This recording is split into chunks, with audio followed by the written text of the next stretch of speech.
Hi and welcome to my new video. It's been a while, I'm be honest with you.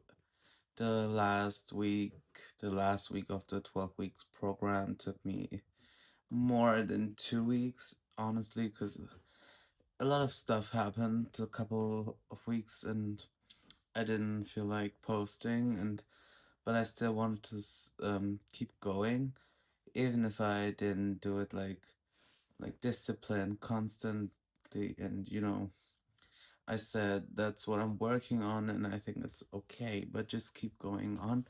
And now this video is about the third week of the 12-week program that I'm doing.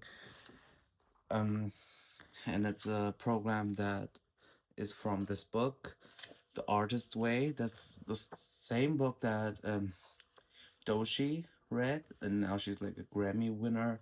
So I thought, why not give it a try? And here I am. Okay, so there's like this check of the third week if I did all my tasks and the morning pages that I'm supposed to do every day, like in the morning. Obviously, I did not do them constantly, like constant.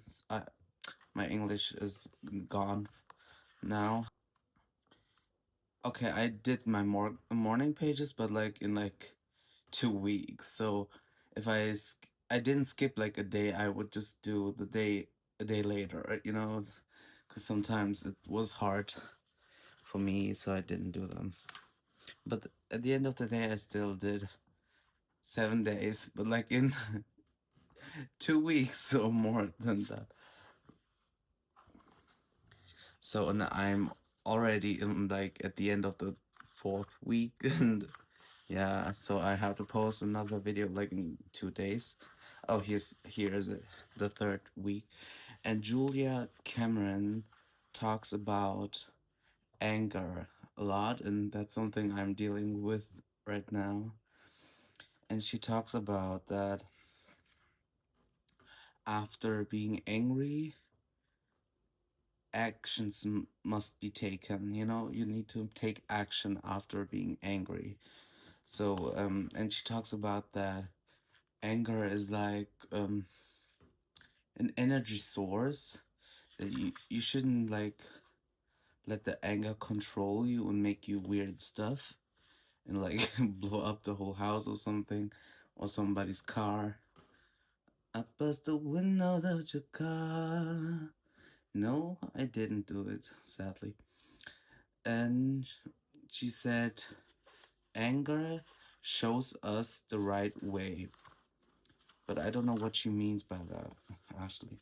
Oh, she said, you don't live the anger, you don't let the anger out. It just shows you the way somehow. And she said anger is like fuel that brings you to your new life, like as fast as it can. You know, anger is a tool, not a teacher. Anger is there for being used. If you use it in the right way, it can be very helpful and useful. So she means like if you are angry, don't, because often when we are angry, we tend to do the wrong things. And I think she said, because I mean, if everyone would just do whatever they think while they're angry, I think everyone would like do so much bullshit. So she wants us to calm down because we are still angry, but like use the anger for something good. So to turn it into something positive and use it as an energy source for whatever you want to. And I think that was very helpful for me because like today was a very tough day and I felt a lot of anger towards a person. Like, and I think one day I kill this person, but like, no, that's not the right way. I still want to live a life and not in prison. Okay, so I'm filming a video. So I used that energy, anger that I felt, and said, okay, let's create some content. There it is. Okay, and there's a page where she talks about synchronicities, and that when people kind of have like a moment where they realize certain things, like, oh, I want to act, oh, I want to be a writer or something, that God finds a way to bring that thing to them. Like when you someone says like, okay, I want to be a writer, and then the next day they're like at the coffee shop, and then they meet someone out of nowhere who is like, I don't know, works like for a company or something. You know what I mean? Like coincidences that don't exist actually. Like everything is written, I think, and everything happens for a reason, and like there are no coincidences.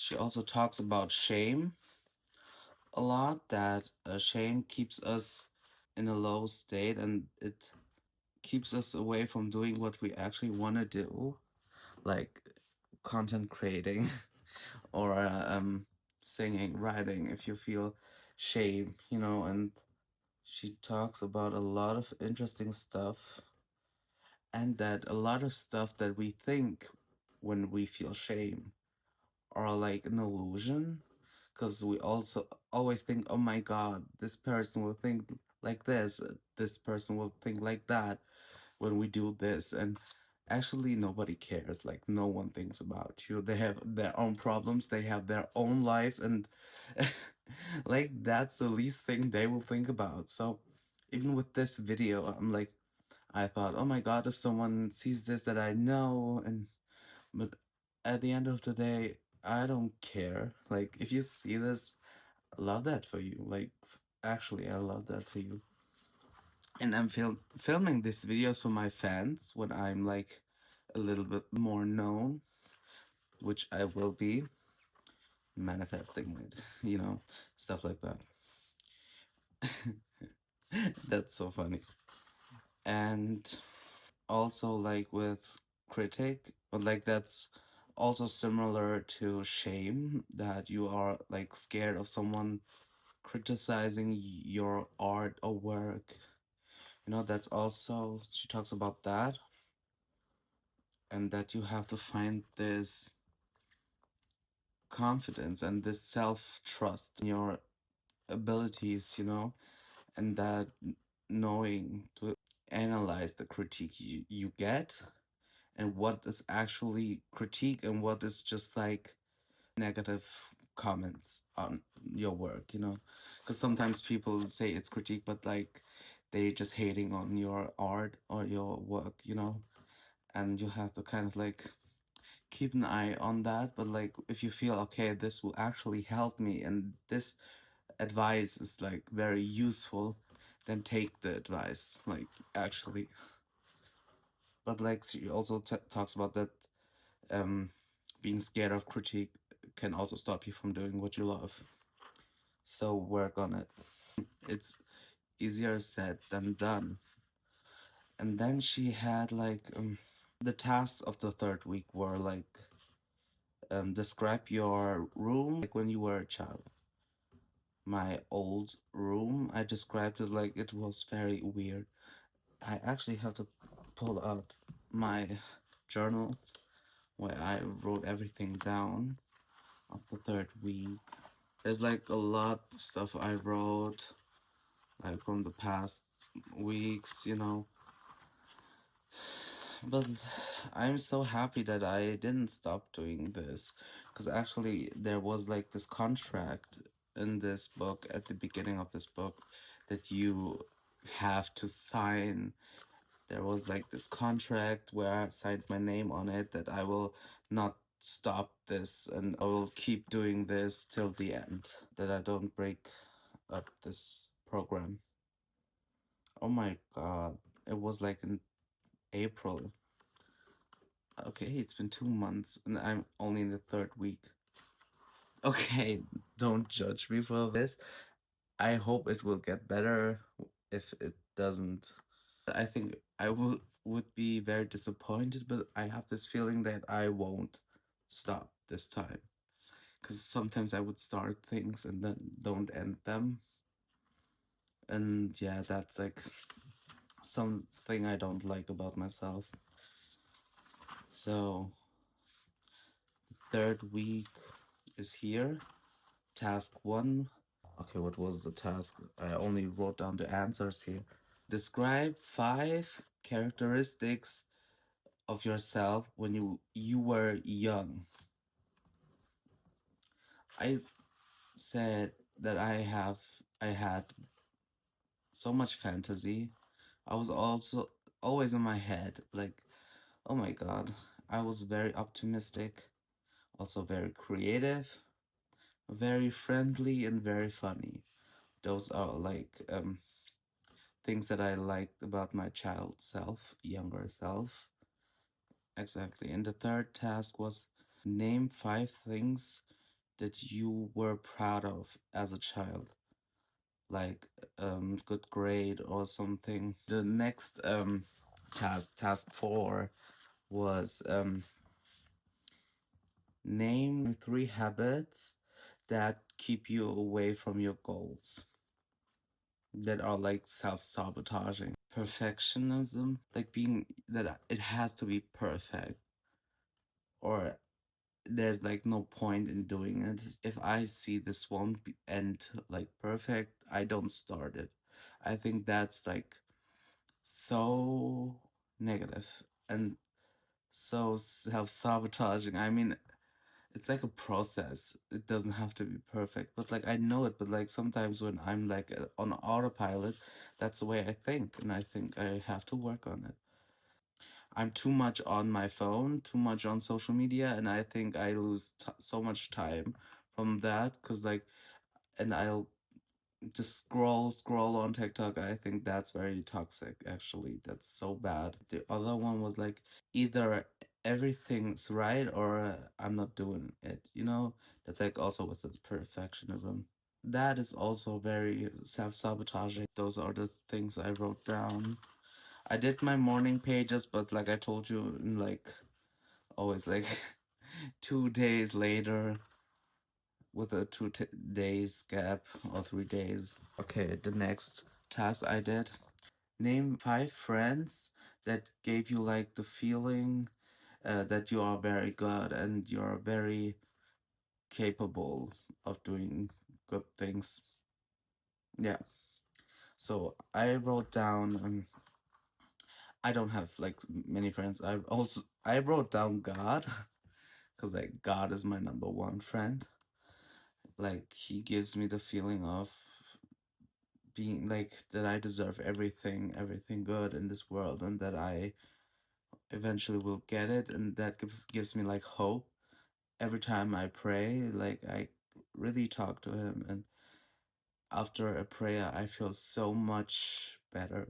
Like every time I pray, no matter what happens, if I go to and pray, and then I know for sure I will feel good. And I read this quote: if you have anxiety, go pray. If you feel bad, go pray. If you are angry, go pray. If you are happy, go pray. If you are grateful, go and pray. Because I think don't just go to God if when you feel like low. Go also to God when you feel good at your highest. To show your gratitude. And the second friend was my cousin.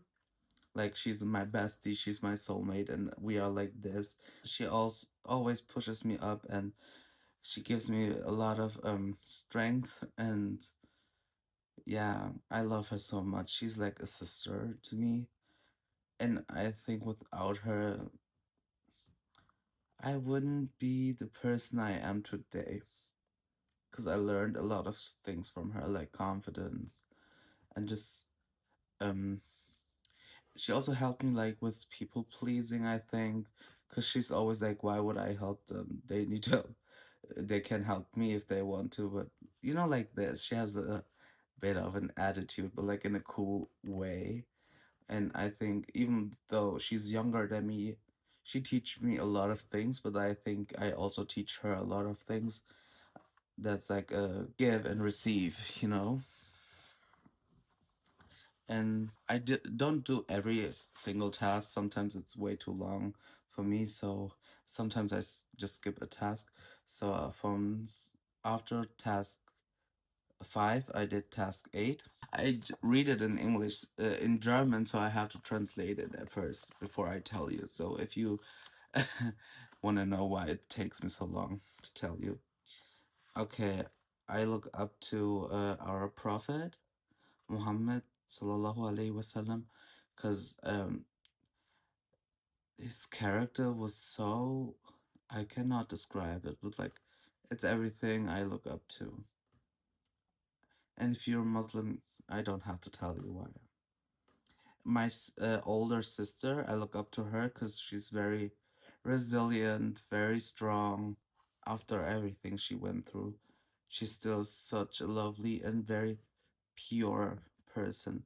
And I've never seen her like hate really on a person or wish someone like something bad.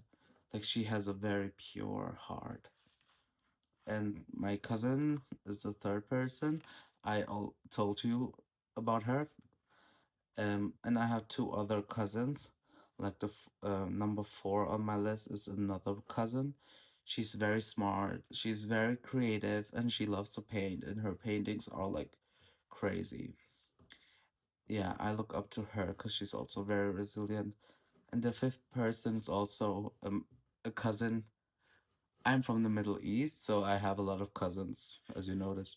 Also very creative, resilient, and strong. I look up to them because they all bring like happiness to my inner child. When we were younger, we used to play in my backyard together, and like, in our fantasy, and we had superpowers, and every time I chilled with them, it's like nostalgia.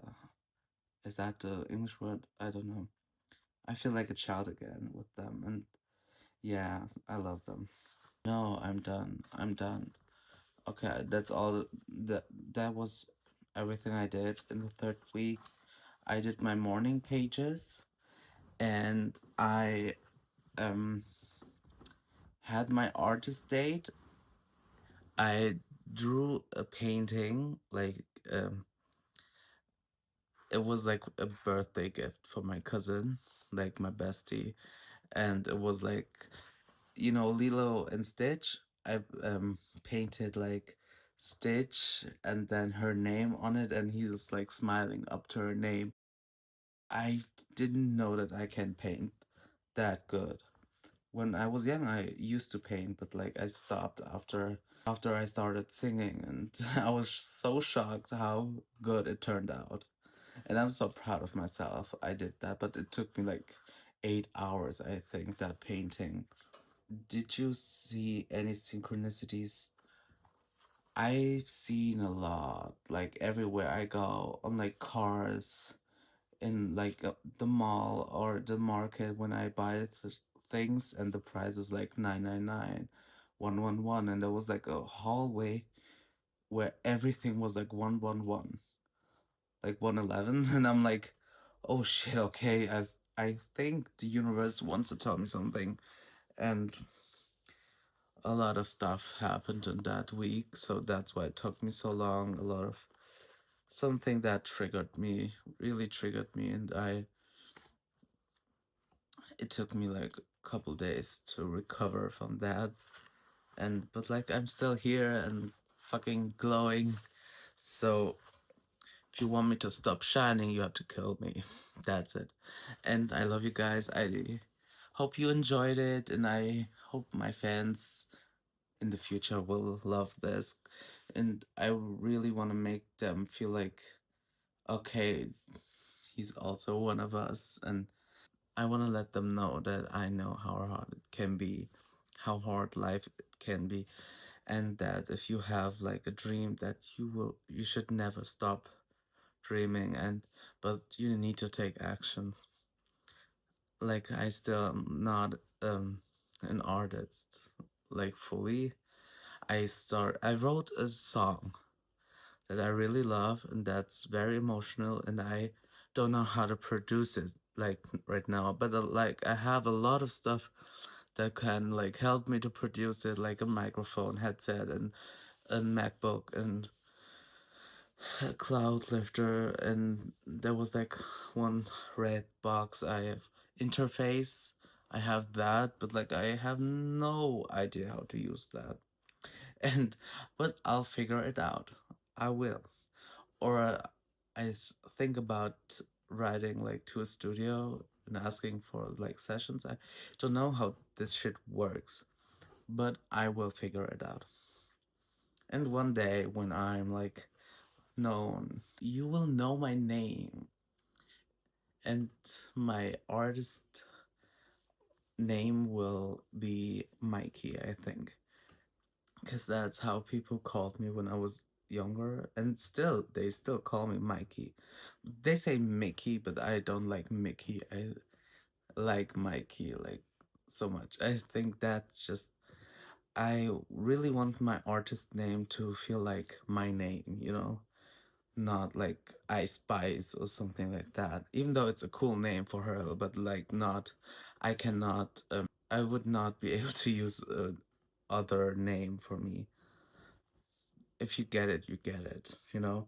I want my artist name to sound like similar to my real name, which is Mikhail, and I think in America you cannot pronounce my name. Even in Germany, no one can pronounce my name, even though it's like so easy. It's Mikhail. Mikhail. That's so easy. But they're always like Michael, Mikhail, Michael.